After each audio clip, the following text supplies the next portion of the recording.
Today's business spotlight is Decision Tactical, where their mission is save lives, bridge divides.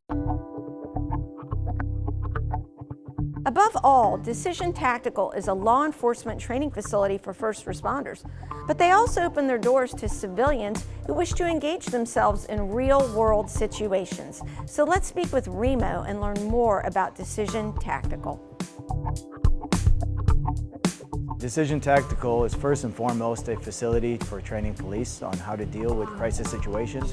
Our mission is save lives and bridge divides. We put them into environments where they have to act as they would in real life, but under stress. So it's a much more effective training method than sitting in a classroom or doing some mock-up concept like that.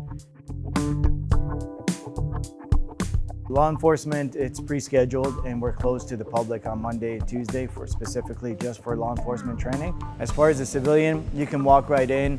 We have a full restaurant and bar, so it's more of an edutainment experience for civilians where you're getting entertainment but with a purpose, with some education underneath it.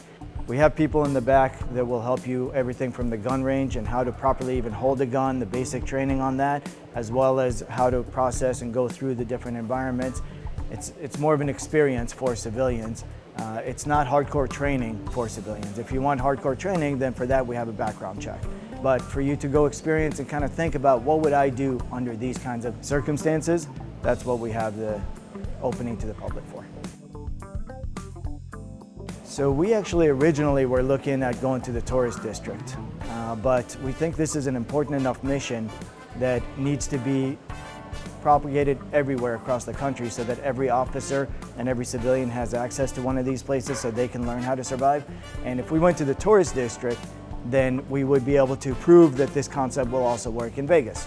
But if we can make it here in Sanford, which is more of a rural, more of a traditional town, then we can go to 100 cities across the country. It's the perfect spot for us to show how the business model will work and the effectiveness of it for every other place across the country.